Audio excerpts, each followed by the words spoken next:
Chadley, you're going to be a great dad. Thank you for being here. I froze. The voice coming from the DVD player felt like a knife to my heart. I stood in Chadley's office, clutching a dust rag, staring at the screen where a woman, bedridden and sweating, gripped the hand of my husband. Oh my God. Is that my husband's voice? I murmured, unable to tear my eyes away. Liz, Helen's voice broke my trance. She stepped into the room, her face a mask of concern. I think you should put this DVD back for now. We'll figure this out. I ejected the DVD, my hands trembling as I placed it back in its case, careful not to look at the printed label that stared back at me. Rachel's baby. Helen closed the office door behind us as we left. When we were in the kitchen, Helen poured 2 cups of coffee and sat across the table from me. Liz, I know this is shocking, but let's stay calm. We need to understand what's going on. I grasped my cup, trying to draw warmth from it, but it only made the growing chill inside me more apparent. But if it's true, what does it mean for us? Helen sighed, staring into her coffee. We need to find out more before jumping to conclusions. I'll support you, no matter what we discover. She reached out and squeezed my hand, her touch grounding me for a moment. That night, sleep came reluctantly. My mind was a carousel of images. Chadley in the delivery room, his soothing whispers to this woman, Rachel. Part of me wanted to confront him right away, but Helen's words echoed in my mind. We needed answers, and hasty actions wouldn't bring them. In the morning, Helen suggested we hire a private investigator. Liz, you're running your business and dealing with enough stress. Let professionals handle this. You're right. I took a deep breath, feeling the weight on my shoulders, but trying to stay strong. I'll call someone today. By noon, I had an appointment set with Jake Fulton, a private investigator. I want to know everything about Rachel and Chadley's involvement, I told him as we sat in his small office. Jake nodded, his expression one of practiced empathy. We'll get the answers you need. I'll start right away. Over the next few days, Helen and I kept our conversations to necessary topics. Chadley noticed my distant demeanor, but attributed it to my workload. He had no idea about the storm brewing. Jake reported back quickly. Rachel Miller, he began, unfolding what seemed like a saga about my husband's other life. Chadley's frequent business trips, many were visits to her. She lives just 2 towns over. As the pieces clicked into place, my anger bubbled but stayed controlled. Any sign of another man? I asked, remembering the name Dan from the dossier Jake handed us. Jake nodded. Dan Parker. He believed he was the father of Rachel's child. Helen and I decided we needed to talk to Dan.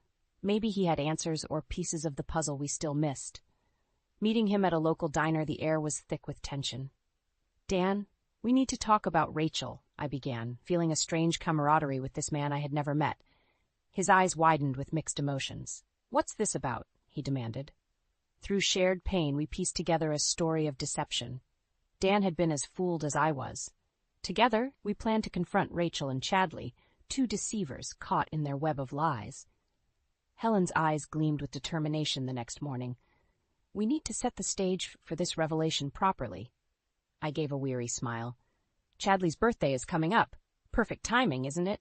She nodded. Everyone deserves to know the truth, Liz. But how? I asked, the enormity of the task weighing on me.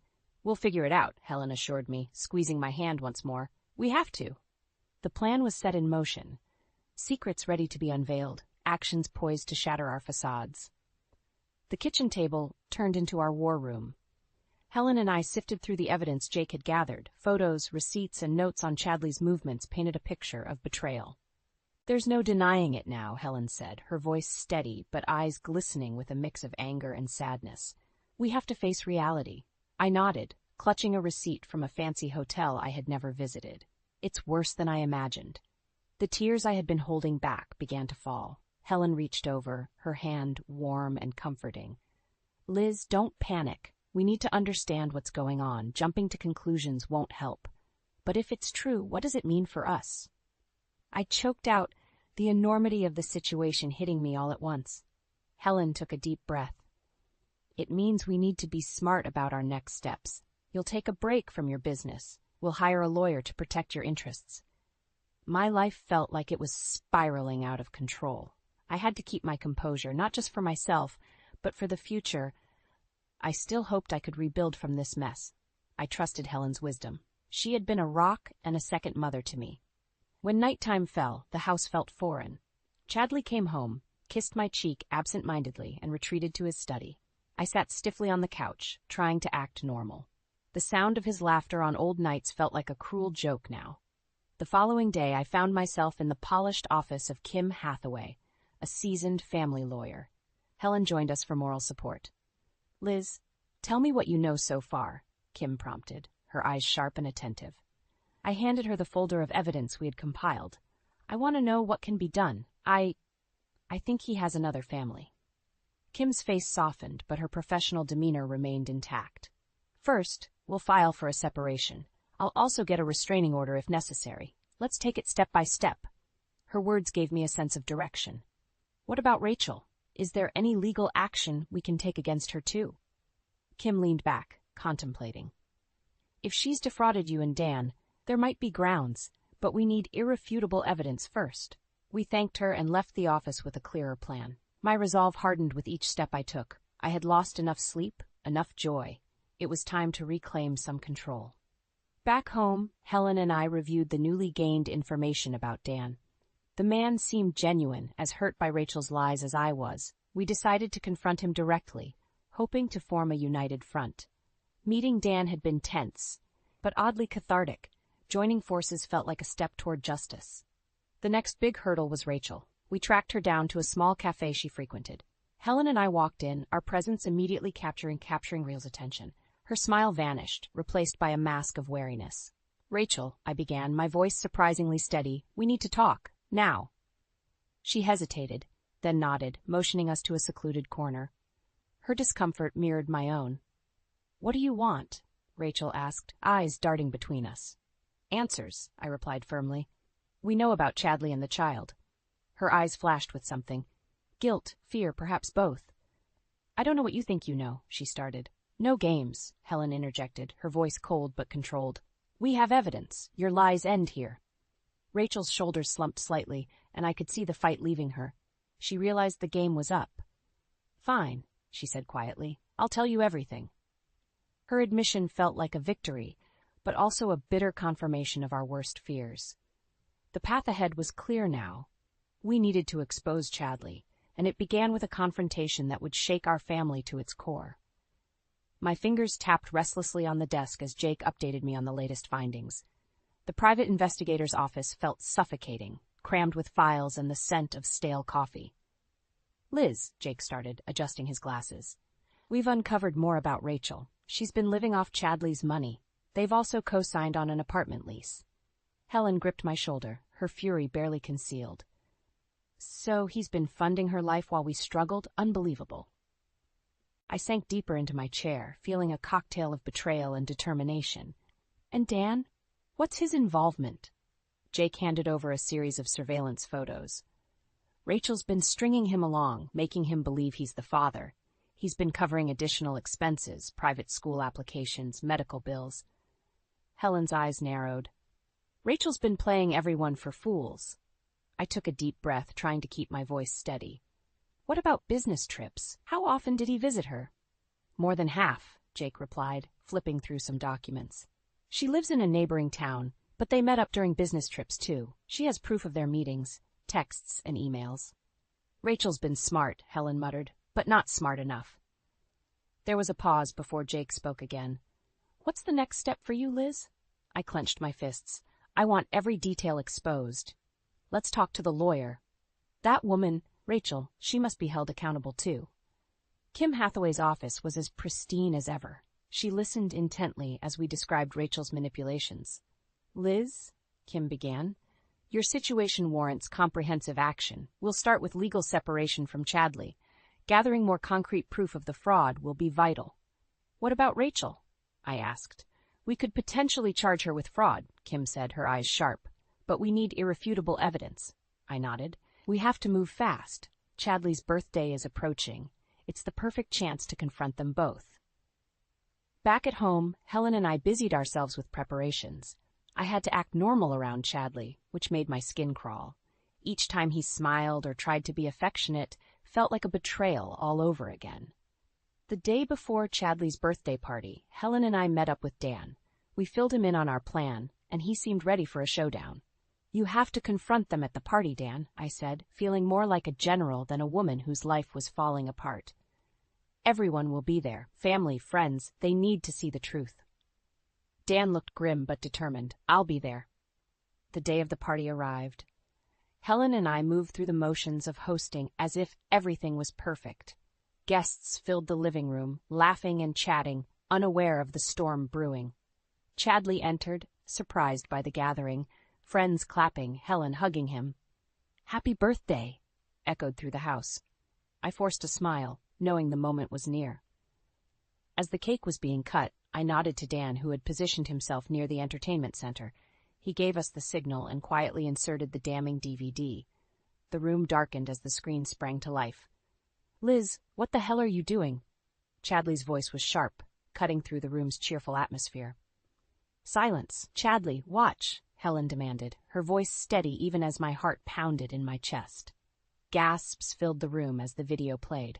Chadley's comforting coos to Rachel as she pushed through labor, his gentle touch that had once been reserved for me, now public for everyone to see. The shockwaves of revelation rippled through the assembly. Family members whispered, friends looked horrified. I stepped forward, feeling strength surge through my veins. "This is who Chadley really is," I declared, "living a double life, with Rachel, who stole your trust and love, Dan." Dan stepped up, his voice resolute. "We have proof of their betrayal. DNA tests show Chadley isn't the father. Rachel lied." The room descended into chaos, but in the middle of it, I felt an unexpected calm. The lies were exposed, and the path to justice had begun. The room was a cauldron of confusion and disbelief. Chadley's face turned ashen, beads of sweat forming on his brow as he locked eyes with me. "Liz, you had no right." "Save it," I snapped, my voice slicing through his excuses. "You lied to all of us." Helen stood beside me, her presence a fortress of support.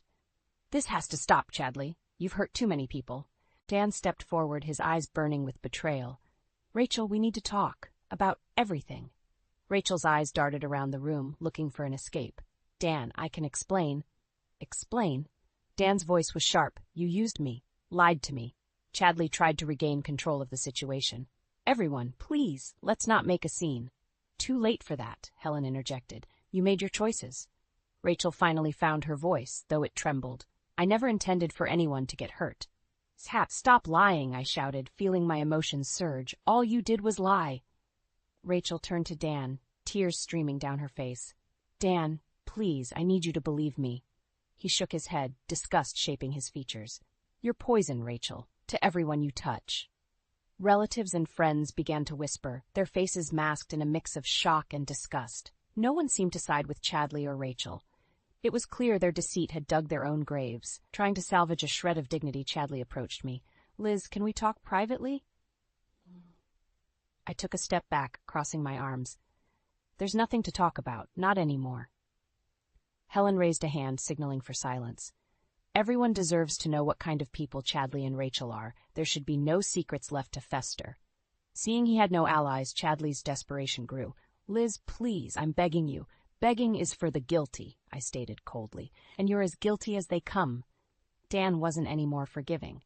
"Rachel, I'm suing you. Fraud, emotional distress, the works." Rachel collapsed into a chair, finally defeated. "I never meant for it to go this far." Helen's eyes were filled with steely determination. "Maybe you should have thought of that before betraying everyone you claimed to care about." The room fell into a strained silence, the enormity of the situation starting to settle. Chadley and Rachel looked around, finding only judgment and disdain. Helen and I nodded to each other, an unspoken understanding passing between us. "I'm filing for divorce," I announced, the finality of the words echoing in the stillness. "You're no longer part of my life." Chadley's shoulders slumped. He realized that not only had he lost me, but also the respect of everyone gathered. "Enough," I said, turning away from him. "This is over." With a final glance, Helen and I began to escort our guests out, thanking them for coming and apologizing for the scene. The weight of relief mixed with sorrow felt surreal. As the door closed behind the last guest, Helen looked at me. "We did it, Liz. It's done." I nodded, feeling a tear slide down my cheek. Thank you for standing by me, Helen. I wouldn't have survived this without you. Helen hugged me tightly. We're family, and we're stronger than ever. Inside, I knew there were more battles ahead. Legalities, emotional wounds, and rebuilding my life without Chadley.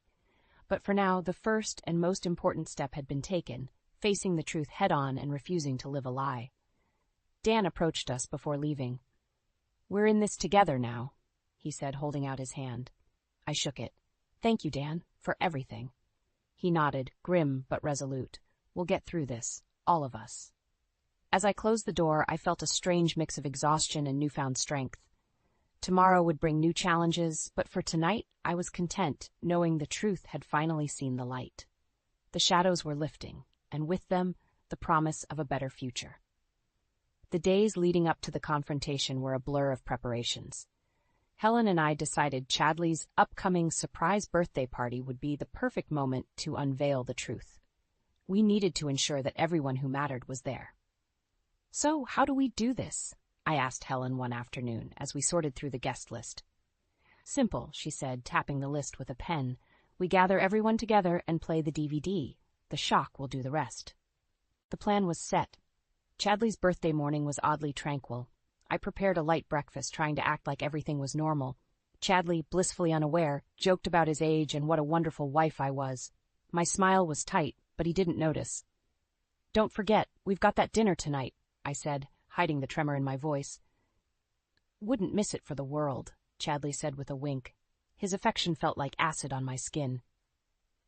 The evening arrived, and the house filled with guests. Relatives and close friends chatted, unaware of the drama about to unfold. I spotted Dan lingering near the doorway, and we exchanged nods of encouragement.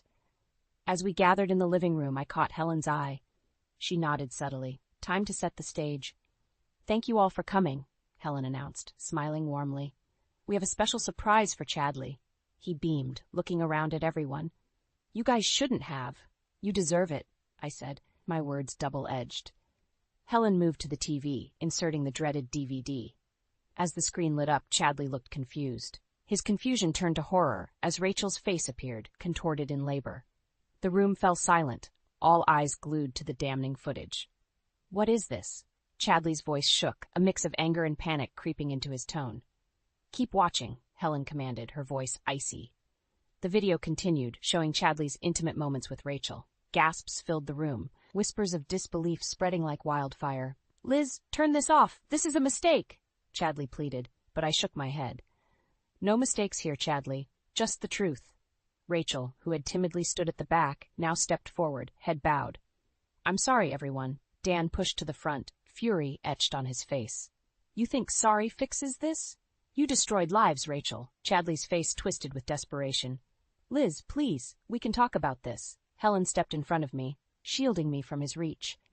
You've done enough talking, Chadley. It's time everyone knew who you really are. The guests were no longer whispering. Outright exclamations of anger and betrayal echoed through the room. Chadley looked around, realizing no one was on his side. No more lies, I said firmly. This marriage is over. I want a divorce. Chadley's shoulders slumped in defeat. He looked at Rachel, who was crying. Rachel, how could you? Rachel looked up, her eyes red and swollen. I never meant to hurt anyone, Chadley, Dan scoffed. Too late for that. You hurt all of us. Helen, ever the matriarch, faced the crowd. Now you all know the truth. These two have betrayed us. The only thing left is justice. The room was filled with a mix of redemption and sorrow. It was the end of an era for our family, but also a new beginning. Chadley and Rachel stood there, exposed and broken. I watched as the last few guests left, unable to shake the sense of finality hovering in the air. Helen turned to me, her eyes filled with both sadness and relief. We did what needed to be done, she said softly. I nodded, feeling the weight of our actions, but also an unexpected lightness. The truth was out. Now we could begin to heal. We'll get through this, Liz, Dan said, placing a reassuring hand on my shoulder. All of us. Helen gave me a tight hug. We're here for each other now. Always. As I closed the door on that harrowing evening, I felt a strange sense of peace. The storm had passed, and the path ahead, though difficult, was clear. The aftermath of the confrontation hung heavy in the air. Chadley and Rachel were in shambles, their charades demolished. The room had emptied, but the echo of their deceit lingered. "Liz, let's talk," Chadley pleaded, his face an agonized mask. "Please, give me a chance to explain." "There's nothing left to explain," I said coldly, my voice steadier than I felt. "It's over. I'm filing for divorce." He grabbed my arm, desperation tinging his touch. "You can't just end us like this. We've been through so much." Helen stepped forward, prying his hand off me with a firm grip. "Don't you dare touch her, Chadley. You're not welcome here anymore." Chadley's eyes narrowed, anger bubbling beneath the surface. "You always took her side, even when she was wrong." Helen didn't flinch. "I stood by what was right. Clearly, that wasn't you." Rachel stood to the side, sniffling and wiping tears. She eyed Dan, hoping for some sympathy. "Dan, I'm so sorry. Please, we can work this out." Dan's face was etched with betrayal and fury. "Rachel, there's nothing left to work out. You lied to me, to everyone. I'm suing you for fraud. You should get a lawyer." Rachel collapsed into a chair, her sobs growing louder. "I never meant for it to go this far." I watched the scene unfold, feeling an odd mix of vindication and sorrow. The damage was done, and all that was left was to move forward. Chadley turned to me with pleading eyes. "Liz, please, let's not do this. Think about us, our memories, everything we've built." "Everything we built was a lie," I said, my voice thick. "There's no going back." He sank to his knees, head in his hands. "I'll never forgive myself for this." Helen's gaze was steely. "Good. You shouldn't." Dan, weary but resolute, shook his head. "Chadley, Rachel, whatever you hope to salvage, it's gone. You did this to yourselves." It was a strange sight, seeing Chadley, once so composed, now crumbling before me. The room felt too small, filled with the weight of our shattered lives.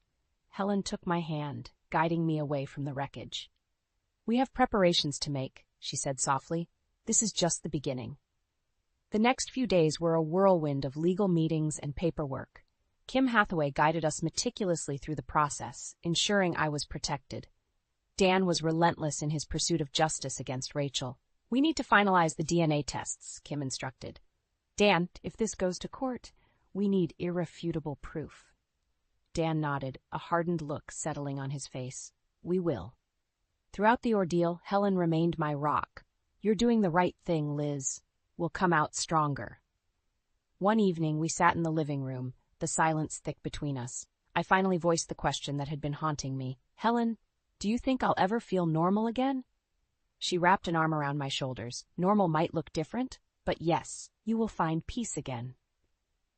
Finally, the day came for Chadley to move out. His presence felt ghostly as he packed, casting hollow glances around our home.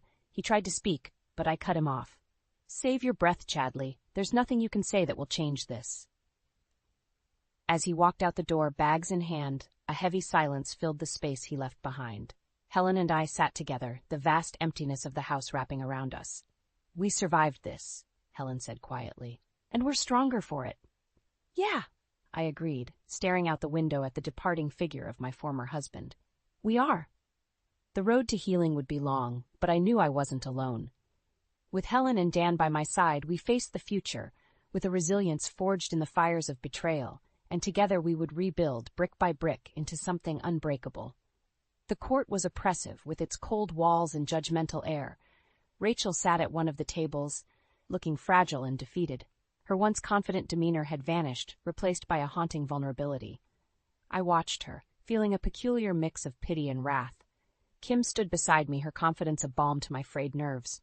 "This won't be easy, Liz," she said quietly, "but it's necessary."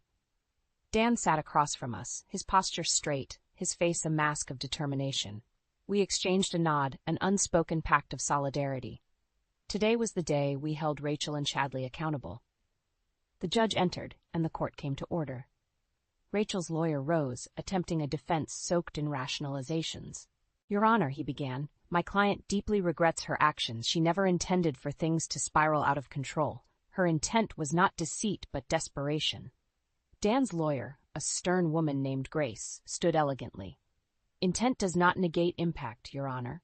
Rachel Miller knowingly deceived multiple parties, causing emotional and financial damage." Rachel's lawyer continued to plead her case. Rachel was under immense stress. She believed she was providing for her child. Grace interjected, "By defrauding two men and emotionally scarring numerous people, that's hardly justifiable." The judge nodded thoughtfully before turning to Rachel. Miss Miller, do you have anything to say? Rachel stood shakily, eyes darting between us. I'm truly sorry. I know I hurt people, but I was scared. I didn't know what else to do. Dan's voice cut through the court with icy precision. You didn't know what to do. How about telling the truth? Rachel's eyes filled with tears. Dan, you have to believe me. I was lost. Lost? Dan's anger was palpable. You were selfish. You used us. Helen squeezed my hand under the table, her presence steadying me. Kim remained focused, her eyes locked on Rachel. Chadley's turn came, as he had to testify regarding his involvement. He walked up to the stand, his once confident demeanor now shattered. Mr. Monroe, were you aware of Miss Miller's deceit? Grace asked. Chadley swallowed hard, looking down. Not fully, no. I was led to believe I was the father of her child. Grace's gaze was unrelenting. So you claim ignorance? He nodded slightly. Yes. Dan's face contorted with fury. You're a liar, Chadley. The judge raised a hand. Order in the court. Kim took her turn. Mr. Monroe, you claim you were ignorant, yet you continued to maintain a relationship with Miss Miller. How do you explain that? Chadley shifted uncomfortably. I thought I was doing the right thing. And your wife? Kim pressed on. Did she deserve the lies? He had no answer, his silence speaking louder than any words could. The judge looked at Chadley with disdain. Mr. Monroe, your actions were not justifiable. As testimonies wrapped up, the judge took a moment before delivering the verdict. In light of the evidence and the profound deceit involved, I find Rachel Miller guilty of fraud and emotional distress. Custody of the child will be reevaluated. Chadley Monroe's involvement, while not fully complicit, played a crucial role in the damages caused. The courtroom's tension broke slightly with murmurs of approval. Dan looked relieved, though still burdened by the ordeal. Helen gave my hand a final squeeze. Justice, she whispered. Outside the courtroom, Dan approached me. We did it, Liz. We stood up for ourselves. I nodded, finally feeling a semblance of closure. Yes, we did. Chadley walked past us, eyes downcast. He stopped briefly as if to say something, but then continued walking away without a word.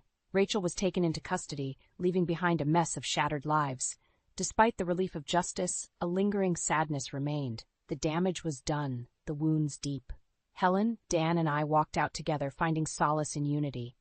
We'll heal, Helen said, her voice a promise. Dan added, we have each other now. We'll get through this. As we stepped into the fresh air, I felt a weight lift. The path to recovery was long, but I was no longer walking it alone. The shadows of betrayal had been cast off, replaced by a newfound strength and the support of those who mattered most. The weeks following the court verdict felt like emerging from a long, dark tunnel. Helen, Dan, and I started to piece our lives back together, slowly but surely. One afternoon, Helen and I sat in the living room, sorting through old photo albums. The pictures felt like relics from a different era. Look at this, she said, holding up a picture of Chadley and me on our wedding day. You looked so happy. I sighed, taking the photo from her. It feels like a lifetime ago, but I'm grateful for where we are now. Same here, Helen replied, her eyes softening. We have each other, and that's what matters. Just then, my phone rang. It was Kim Hathaway. Liz, I wanted to update you on the custody hearing for Rachel's child. My heart raced. What's the news? Dan has been granted temporary custody, Kim said. We need to ensure the child's well-being during this period. That's great news, I said, relief washing over me. Dan will be thrilled. After hanging up, I called Dan immediately. He picked up on the first ring. Hey, Liz, what's up? I'm calling with good news. You've been granted temporary custody. Dan exhaled deeply, the weight of the past months visible in his voice. Thank you, Liz. This means a lot. Later that day, Dan came by with his son, little Jake. The boy clutched a toy car, eyes wide with curiosity. Hey, Jake, this is Aunt Liz, Dan introduced. Hi, Jake, I said, kneeling to his level. Want to see a cool toy room? Jake nodded enthusiastically and disappeared upstairs with Helen, leaving Dan and me alone in the kitchen. Liz, I can't thank you enough for everything, Dan began, his voice filled with gratitude. We're in this together, I replied. How are you holding up? Better, knowing Jake's with me, he said, running a hand through his hair. But there's still a lot to figure out. Helen returned, smiling. Jake's enjoying the toys. He's got a lot of questions, though, Dan chuckled. That's Jake for you. As the evening progressed, we shared stories and laughter, a stark contrast to the turmoil we'd faced. It felt like the start of something new, something hopeful. A few days later, a letter arrived in the mail. It was from Chadley. My hands shook slightly as I opened it, bracing myself for whatever it contained. Liz, I know I'm the last person you want to hear from, but I need you to understand how sorry I am. I've lost everything because of my own actions. My wife, my integrity, and the respect of everyone I care about. I don't deserve forgiveness, but I hope you find peace in knowing that I deeply regret all I've done. Chadley, I read the letter twice, processing his words. Helen found me in the kitchen, the letter clenched in my hand. What's that? She asked gently. A letter from Chadley, I said, passing it to her. Helen read it and looked up, her eyes thoughtful. He's trying to make amends in his own way. Too little, too late, I replied. But at least he acknowledges his mistakes. That's something, Helen agreed. But we have more important things to focus on now. We spent the evening planning activities for Jake, making sure Dan felt supported in his new role as a single father. The sense of family grew stronger, weaving its threads tighter around us. In the weeks that followed, we established new routines and created new memories. Dan and Jake became regular fixtures at our home, filling the space with laughter and warmth. One night, as we gathered for dinner, Dan raised his glass. To new beginnings, and to the family we've found in each other. To us, Helen and I echoed, clinking our glasses together. As I looked around the table, I felt a profound sense of gratitude. We had survived our darkest days and emerged stronger, bonded by resilience and the promise of a brighter future. The scars would fade, but the strength we found in each other would remain forever.